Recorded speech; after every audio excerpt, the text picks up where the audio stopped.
right? So if you do the homework, then that's good. I hope you understand this, or we're gonna learn a lot better, right? So what we're doing today,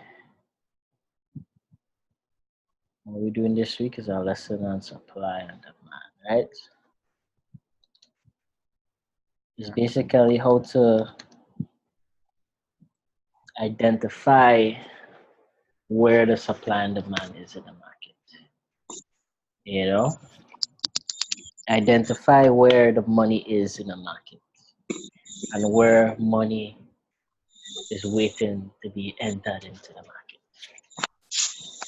Now, this lesson is probably one of the most high probability lessons and one of the most important lessons.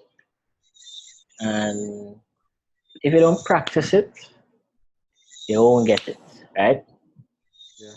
But even after I teach you, every once in a while, when I analyze in the market, like how I do it from start to finish, I'll go record a video, including everything you taught, and then like when I take in trades, I'll explain, okay, based on what you learned, this is the strategy we use it for this trade, right?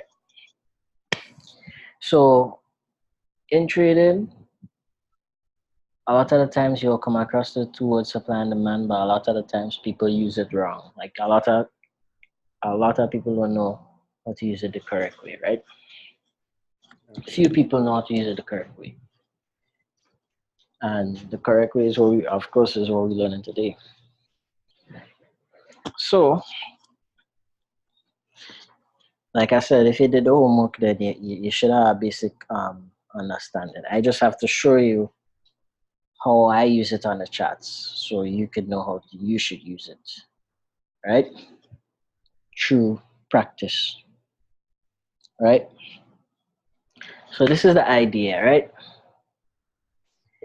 The idea is to trade in supply and demand imbalances, right? So what that means is, let's say the market trending up, right? That means supply and control, right? Supply would be, it's kind of like the bulls, right? And demand is the bears because, as they say in economics, however, um, the the higher the demand for something, um, the higher the price, right? So the more people want to buy gold, because we on gold now, right? The higher the demand, I mean supply is on top, my bad. The higher the demand for gold, the higher the price should go, right? Yeah, no, my bad. Sometimes I mix it up. Yeah. The higher the demand for gold, the higher the price would go. As the more gold it have, the higher the supply for gold, the lower the price would go. And that's simple. I mean, I didn't really do economics here, but that is supply and demand from an economic point of view, right? Now, what you learning is to be able to identify the supply and demands based on the chart, the patterns on the chart, right? By following a set of mechanical rules, right? So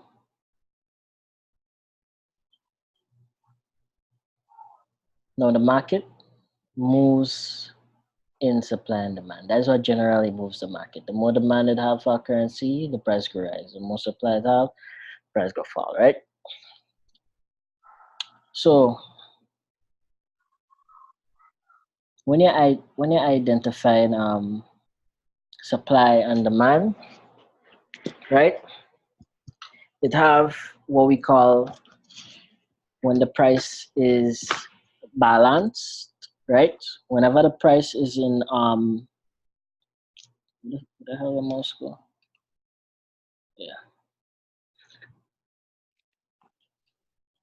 Alright, so the mouse died, right? So whenever the price is balanced, right? That's what means that's what it means when it consolidating, right? Yeah. Everybody hearing me clearly? Yes, I am.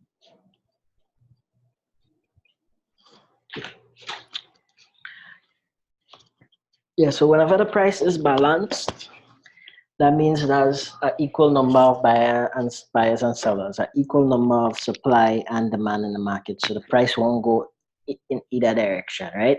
It won't go up, it won't go down. It will just consolidate, right? No, the only thing that could break this price out of consolidation is an imbalance of either side, right? So essentially, you you would wait, you would look at a price, right? And you would see, for example, this is what supply and demand zones made up of, right? You have a base where the price is balanced, right? And then somebody mute their mic because I hear like disruptions. Right, so you have a base where the price is balanced, right? Now we would look at this area and we would say, okay, this area is balanced, right? As a trader, you looking to trade the imbalance, right? You would wait for the price to break out, right? So here is where the price break out of consolidation, right? Here's where the price broke away from the base because the area we consolidate, we call it the base, right? I'll just label it, right? This would be the base, right?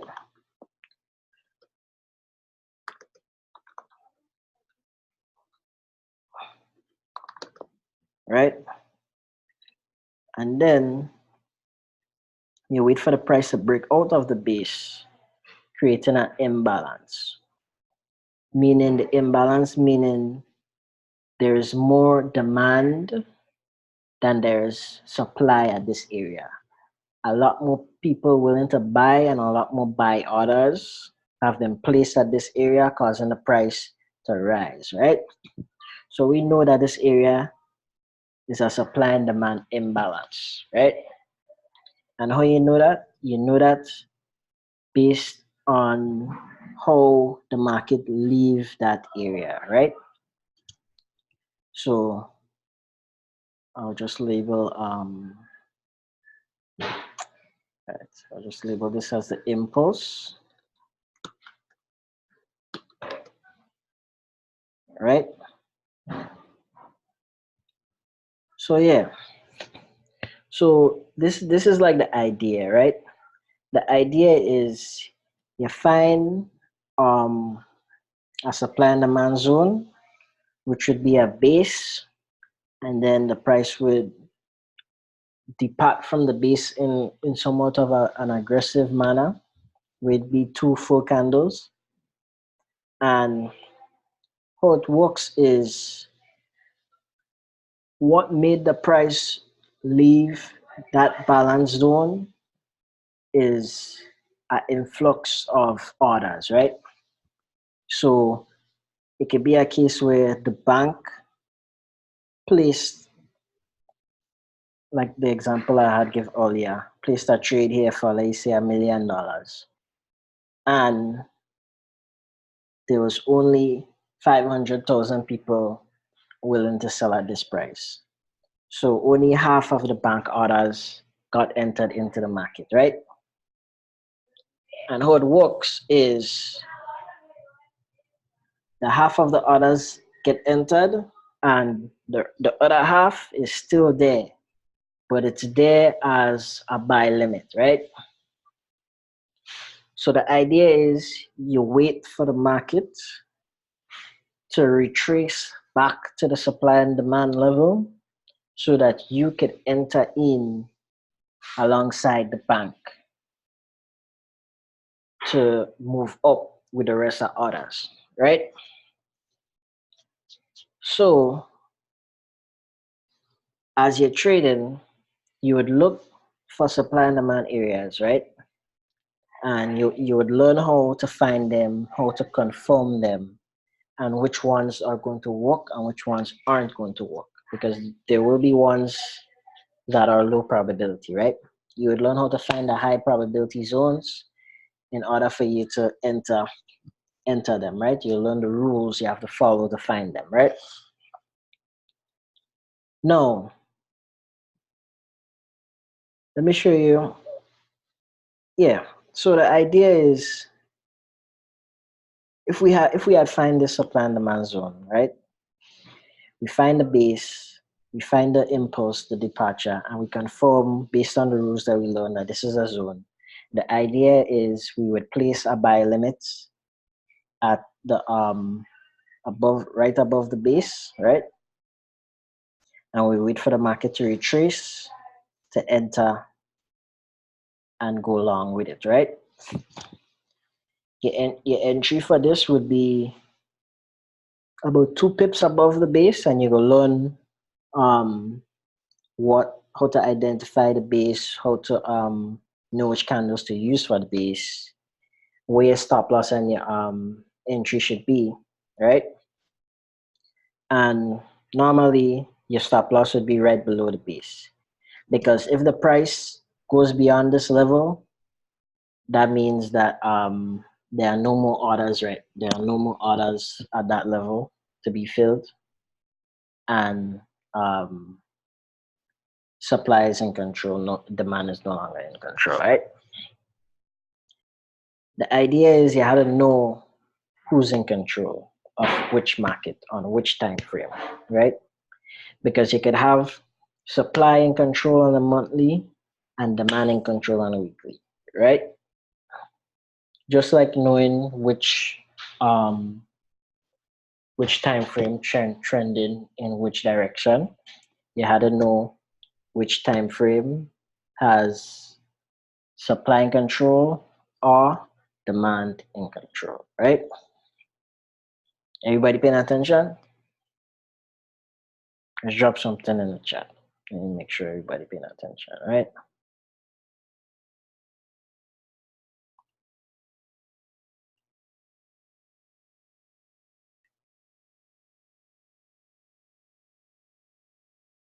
Okay, so let me get the rules, right? Oh, yeah, the rules. Supply and demand areas.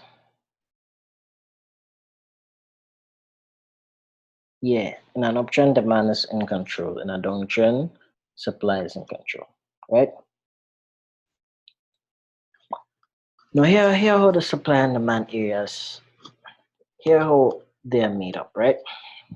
They're made up of a base, right? Which would be consolidation. And then obviously the base day here. And then they're made up of an impulse, a strong move away from the base, right?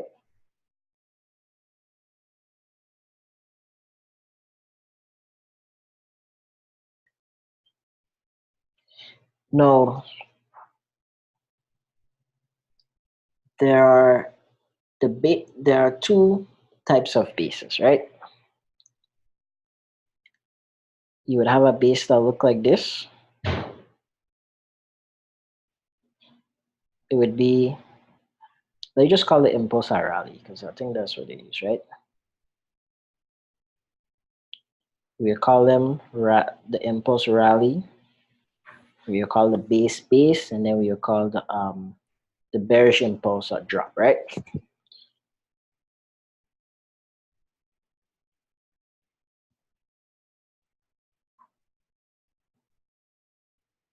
Okay.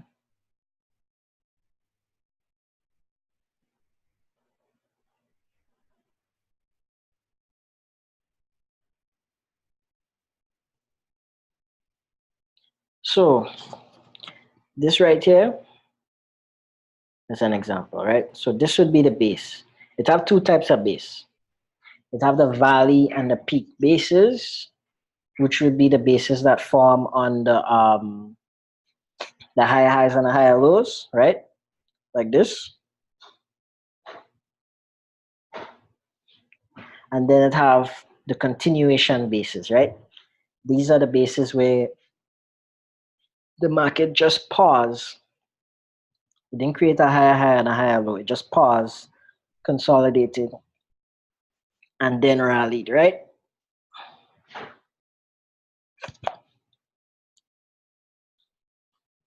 So that's the two types of bases it have, right?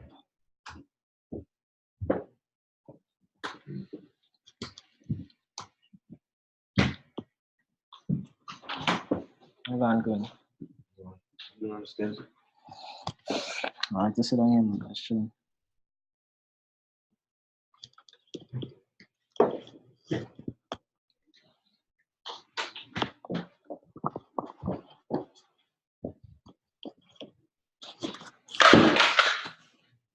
Yeah. So back to what I was saying, right?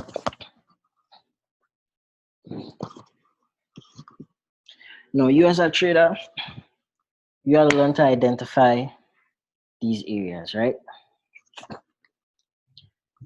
Now, in an uptrend, it says that this. Let me give you an example, right?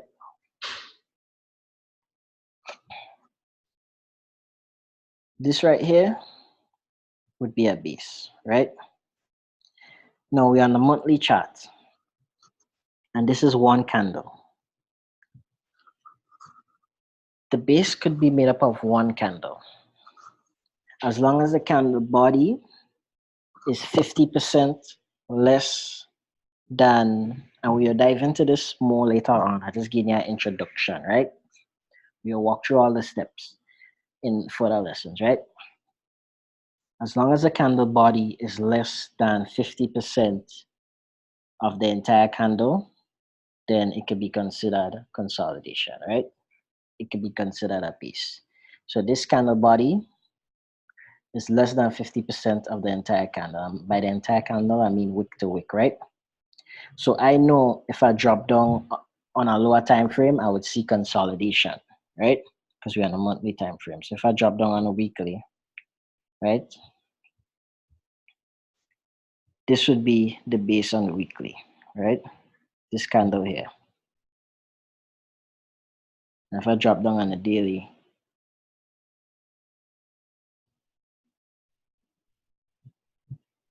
sorry.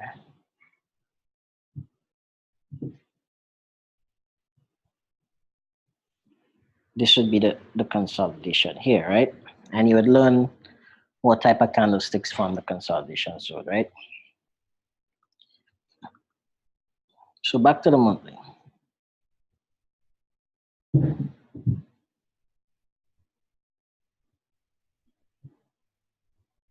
Now it might seem a little different, a little new, but over repetition we will get it, right?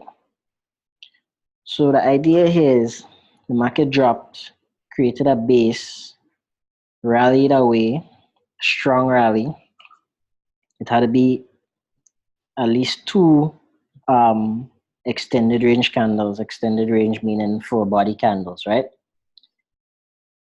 And then the market had to accomplish two things before we could categorize it as a couple of things the market had to accomplish, this base had to accomplish before we could categorize it as a supply and demand zone, right?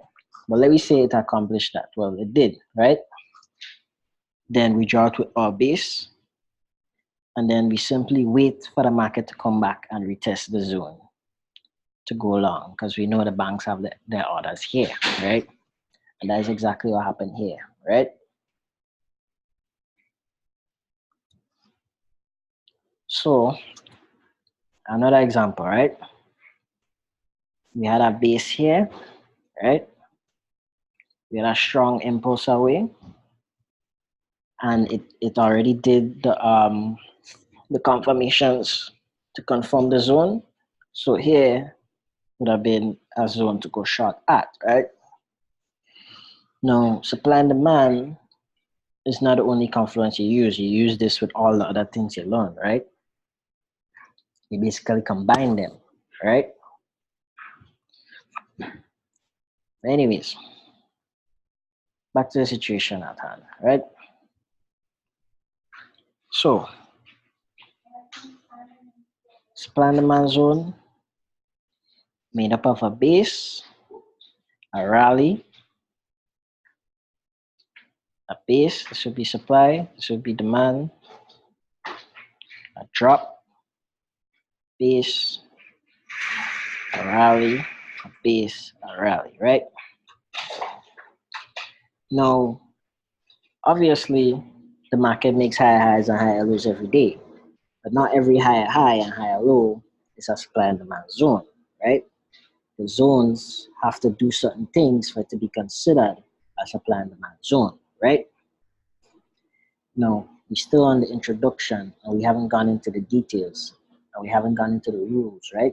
I just gave you a basic overview of the strategy, right? So, for example, in order to conform, in order to, one of the rules, in order to conform this zone, in order to say this zone is a demand zone, this zone had to accomplish one of two things, right?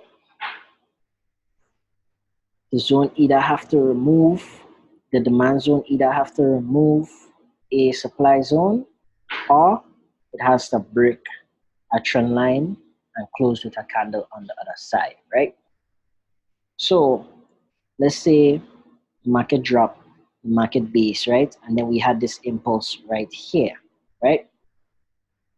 Now, if this was all the information we had, exclude this box. Everything in this box didn't happen. If it was just a base and an impulse, and that was all the information we had, then this was not a zone yet. Because the zone had to accomplish two things, right? It's only when this zone removed this zone, right? If this was a supply zone, it's only when this zone removed this zone, then we consider this demand, right? Because if the market had just retraced from here and come back, we would not have gone long because this zone has not accomplished anything. And you can learn the rules, right? No, no, yeah. So back to this right. No, this base rally because supply and demand can either be rally base drop, drop base rally, or just I'm gonna write it down so it could be drop base rally. This one here is drop base rally, right? This one here is rally base drop.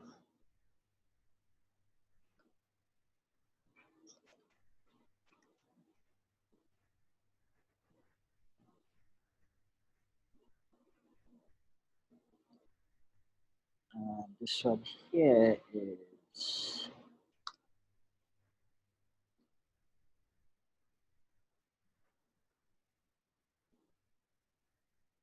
this one here is rally base rally, right?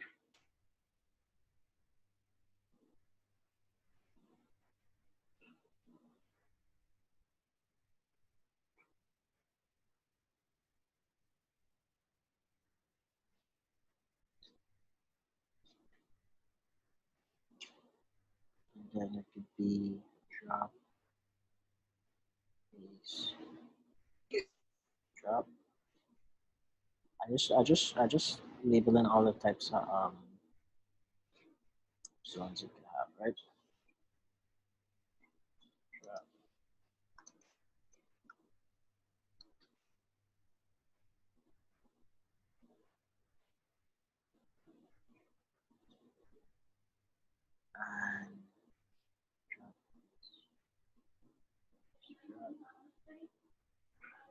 Okay, so these labeling here is basically how you would see the zones in the market, right? The zone could either be a drop base rally, right? Meaning the market dropped base and then it rallied, or it could be a rally base and drop. The base could be one candle, right? Or it could be a rally base rally, right? Whenever it's a drop base rally, is usually a valley, right? A valley would be a lower, a valley would be a low. It would be something like this, right? Whenever it's a rally base drop, it would probably be a peak, right? Something like this, right? And then whenever it's a rally base rally, we call that a CP, a continuation pattern, meaning the market go up, it stall for a little, and then it go up again, right? Now the idea, you wait for the market to retrace back to the zone to enter long, right? To enter long. After the market made all the confirmations you needed to confirm the zone, right?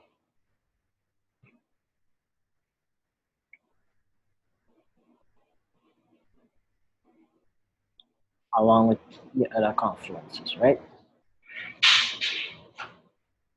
Now, look a little complicated. It's not that complicated. We just go through the week. We'll listen to the rules and we'll follow them and we'll practice, right? So, as I was saying,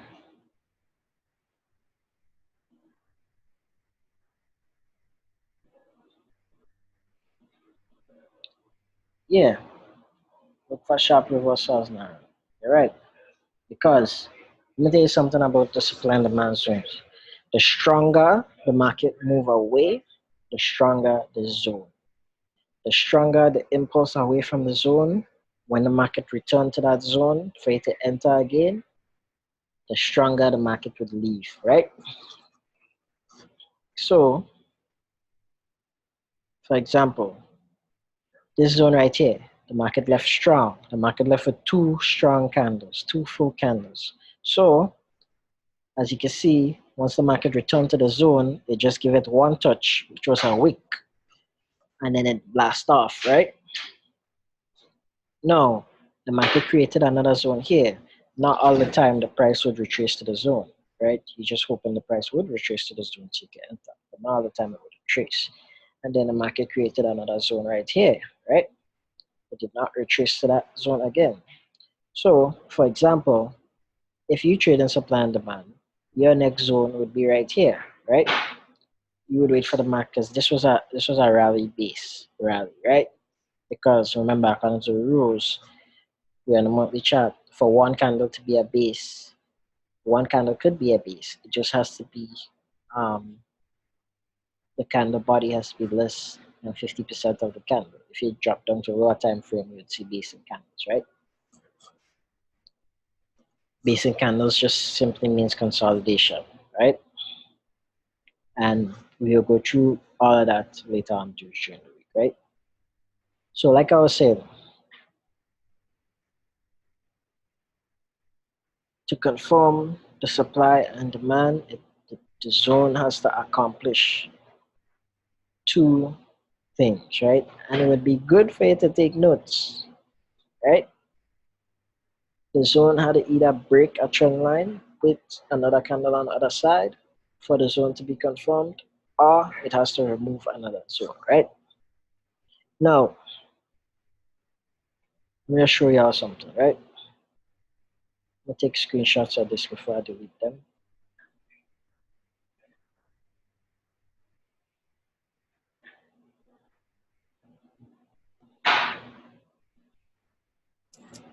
Sure.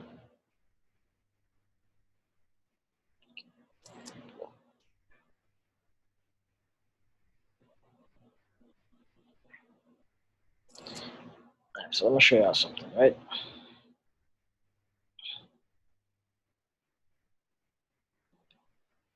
No.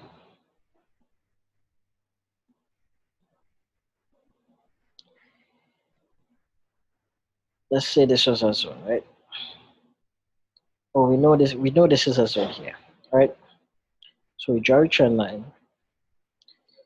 Now, here we had a base, right? Market base consolidated. Then we had a drop, right? A strong drop. You can see one, two, three, four, five bearish candles, right? We had one candle close on the other side, right? Now, according to the rules, two simple rules I just showed you, right? Just now, there. One of the rules was once we have a base, a drop, trend line broken, the candle close on the other side, this would be a supply zone, right? So let me label it because better to see it visually. Base, right?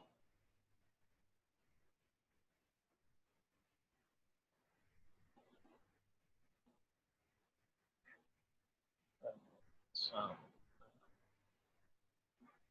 base, drop, right?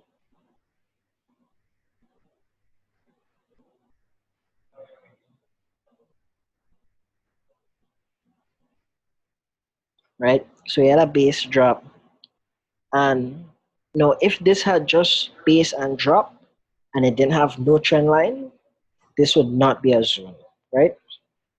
No, because it have a trend line, according to rules, the trend line has to be broken, right? With and for it to be broken, we had to have an entire candle on the other side, right? So this candle confirms it, right?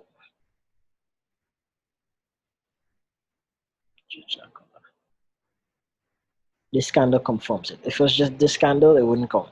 This candle, the entire candle on the other side confirms it, right? No, we know this would be a zone, right? Now, for this zone right here, right? We expect, well, we see the market drop down. We test on this zone until whatever. Now we had a basin right here, right? And then we had a rally, right? Now this zone here is not confirmed. This is not a zone.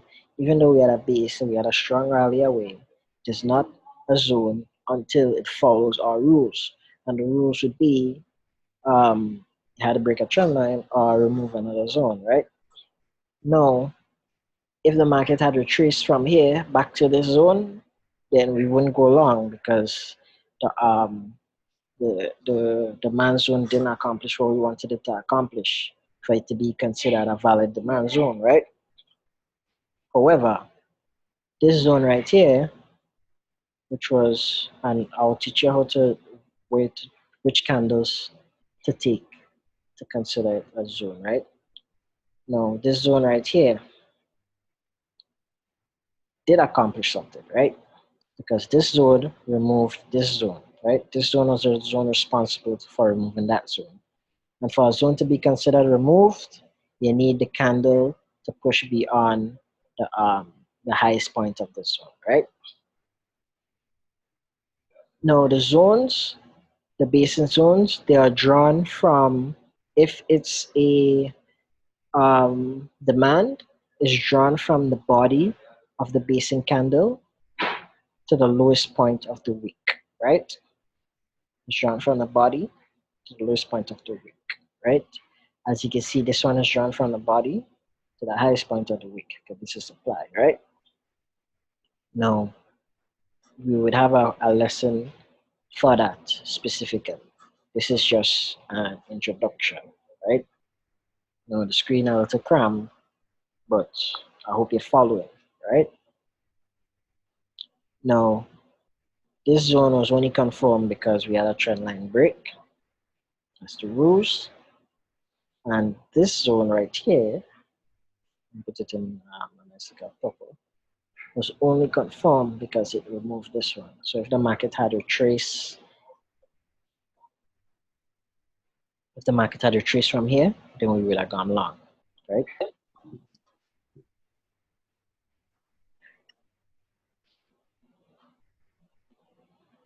But yeah, so any questions?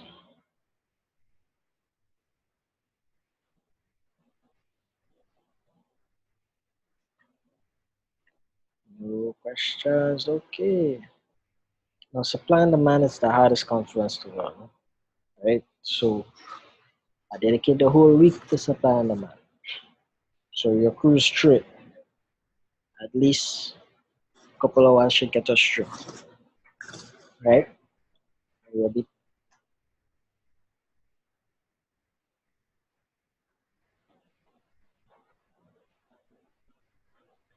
okay. But yeah, so that's the idea of supply and demand. So let me go on another pair. Obviously, you go have to learn how to draw them, and which time frame to draw them on, and which time frame. The higher, as I said before, the higher time frame is the stronger time frame. So you won't be pinning. You have supply and demand on every time frame. Every time frame have their own supply and demand, right? You won't be pinning a lower time frame supply and demand against a higher time frame supply and demand, right? So we just go back on the monthly chart and just cruise through, draw some zones, and see how the market react to them, right? So we start from the very beginning, right? Mm,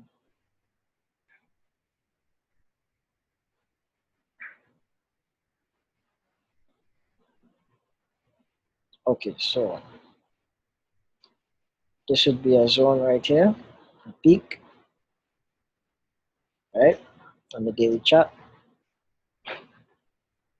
Then we had drop, base,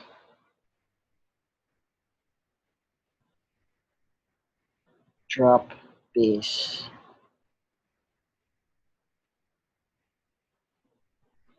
Now this should be a zone here, right?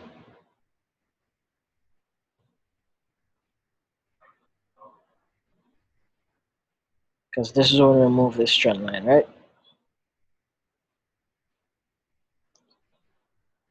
Now the only hole to confirm this zone right here, where we had the base and the drop, is if it break a trend line or move a zone.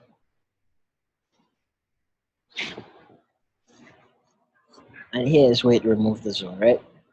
So normally we would enter a few pips before the zone because the market tends to come close to it and not touch it a lot of the times, right? So that's why it's good to enter a few pips before the zone, right?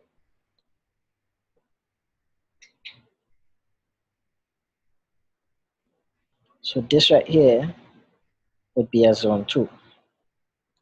Now the only time a zone doesn't need conforming is if there's no price action to the left, right? Now because there's no more data from here with a zone drop, there's no data over here, right?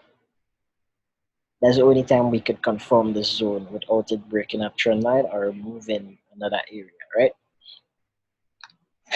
Now, as you can see, a lot of the times the market don't retrace to the zone, but we still take them and we wait for the market to retrace, right? Now, right here would be a zone because we had a base, we had a drop. This is the base. You can see 1 candle, 2 candle, 3 candle, 4 candle here, and then it dropped out, right? Go back, and this is where we would have gone short, right?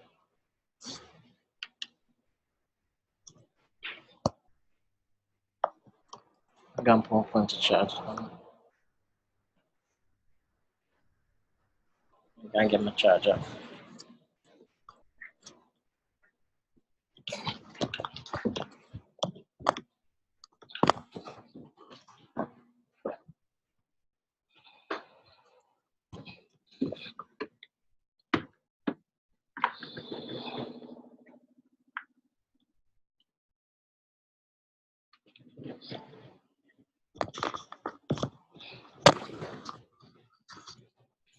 Yeah. So draw the trend line, right? Now we can see here, market base, right? Broke the trend line, full candle close above the line, according to the rules, trend line break, full candle close on the other side, confirm the zone right here, right? And then we enter, right? Now, as you can see, for supply and demand, it would help you find the entry early before the market break structure. So the market did not make a higher high here. However, we know the trend line was broken, so we could expect the reversal, and demand zone was created, right? And you can see it worked, right? It worked. The impulse away from the zone was strong. We had a strong green candle, right? Covering the last 6, 7 candles, and then we had another strong candle, and then we had the pullback, right? Now, another thing, you must have one candle away from the zone. If it was just one candle, one rally candle away, and then the market pull back one time, then the zone would be invalid. You need to have the price, the candles, to stay away from the zone for at least one candle, meaning this candle, and then it could pull back, right? Just for confirmation purposes, and then we'll go into that later on, right? So just continue. So we had this year was not a zone, right? Because this zone did not accomplish anything. It rallied, but the rally did not remove any supply, right? It's only after the price base one more time, right? And then it rallied, then it removed the supplies over here, right? Like I said, it needs to accomplish something, right? So now that these supplies has been removed, then we could consider these two zones here demand, right? So price come down. I guess I could draw it like this. Actually, this is the zone here. And I'll show you why I draw it like that later on, right? When you're learning how to draw the zones properly, like from which candle to draw it, right? Now, continue. We had a reaction here. We can see we had a reaction here, right? So, let's see if this is a zone. Following the rules. Draw a trend line. Okay, so this was a zone right here, right? Price haven't reached that level yet.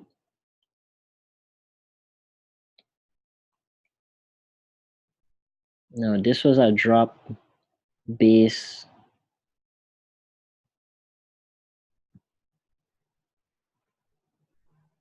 drop base. This was a base here. And you go learn how to identify bases. Drop, right? This drop removed this zone here, and it reacted on the zone below. You could have a zone on top of a zone, right? If you have a zone on top of a zone, you just take the one in the bottom, right? Take notes. So the market rose and removed these two, creating this zone right here, right? Market has not retraced that zone yet. So let me see. If you just draw your trend lines, identify zones, and follow the rules, then you'll be all right. Because it's mechanical rules, you know. The rules are written down. Certain things must happen, right? So we had a drop, rally, drop. So what come in here? A trend line, right? Now, even though we didn't reach this level, we had a zone, and it was this level, this zone right here, right? Why was this a zone?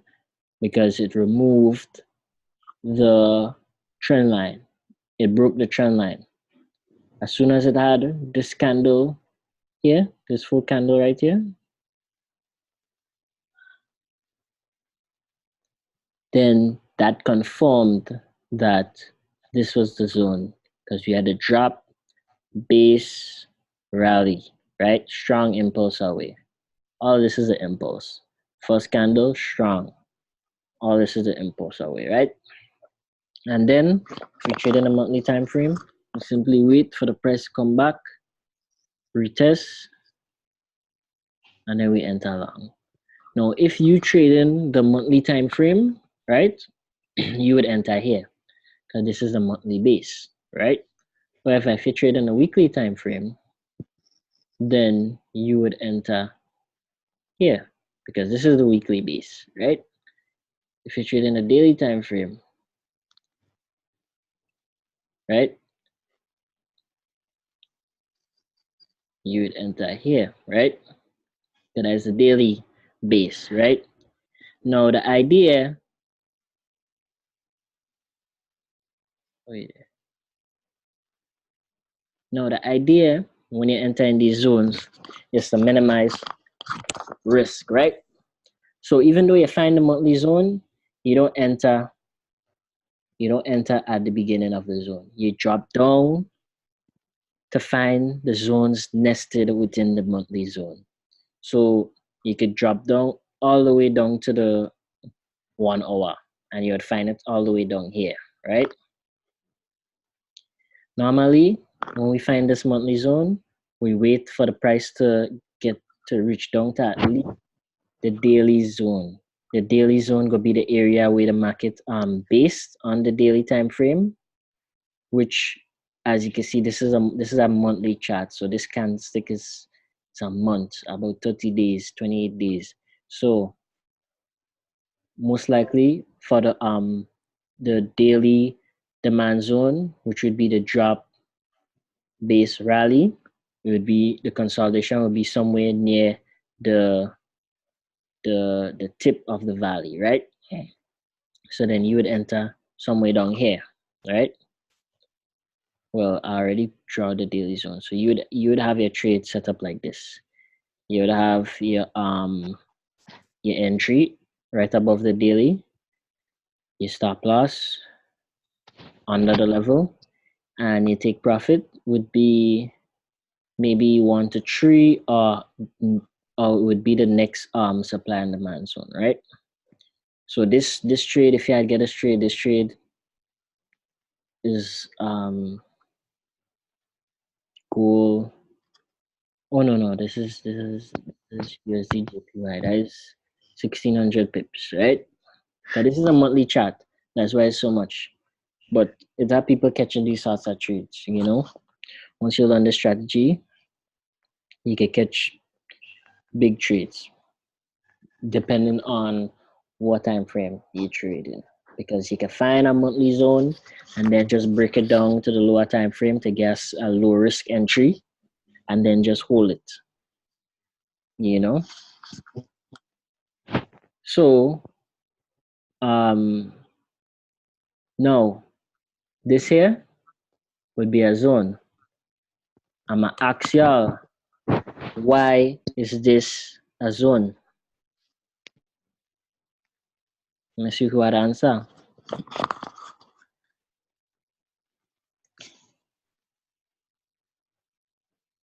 Why is that a supply zone? This one right here.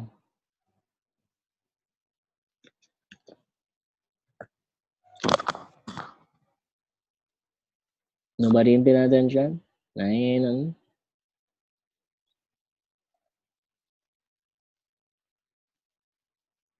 Now waiting. Somebody type it or say it.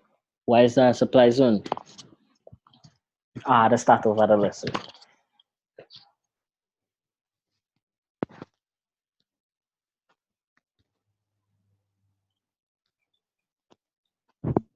Anybody can hear me?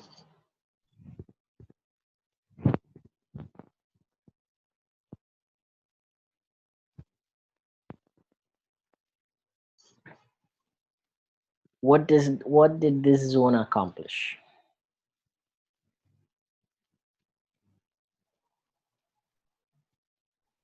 For it to be considered a zone.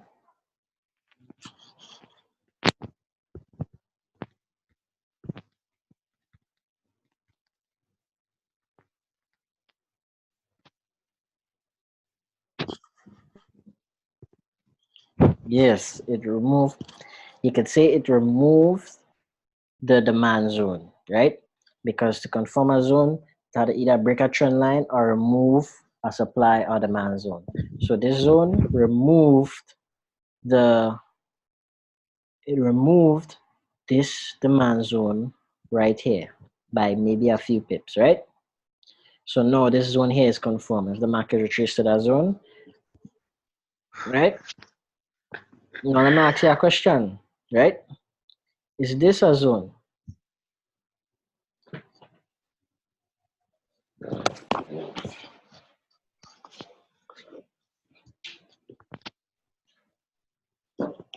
Okay, now let me ask you a question. Is this a zone? All right, and why it not conform? When I say it not conform yet, why it not conform?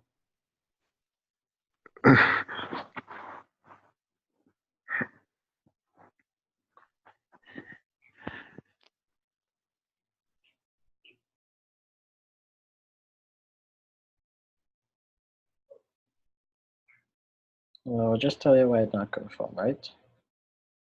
It not conform because it didn't accomplish anything, right? It did not remove another zone, and even if it did remove another zone, we need to have, well, yeah, it did. Actually, it did. It did remove another zone. This zone removed this zone, just like this one, right? Now, the reason why it's not conform because we need one candle away. We had the impulse, but the market came straight back to the zone. Whenever the market comes straight back to the zone, that means it's not imbalanced. It's balanced because if the imbalance was strong enough, the market would have stayed away from the zone for at least one candle before it returned. If the market returned to the zone one time, then we don't take the trade because it's not confirmed, right? So I'm gonna write down. I'm gonna write this down.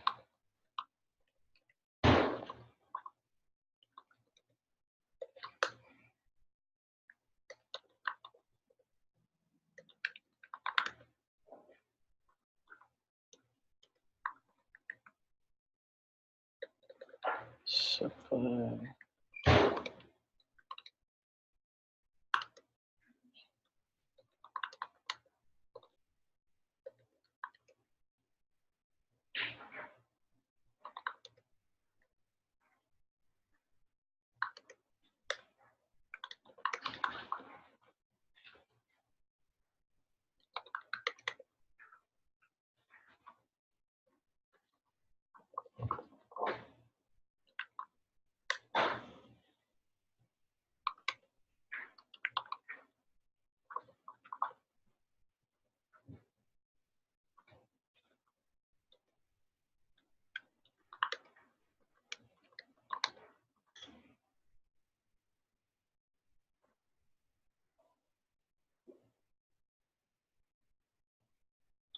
Right?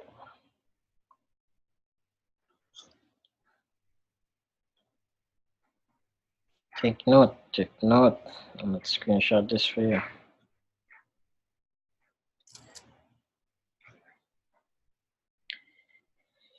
Right, so that was your introduction to supply and demand.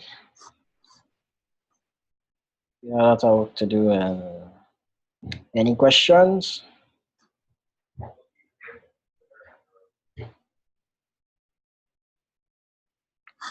No questions. Okay. All right. So I'm gonna lock it off. I'm gonna throw it up on YouTube. Right. Have a good night. You could do.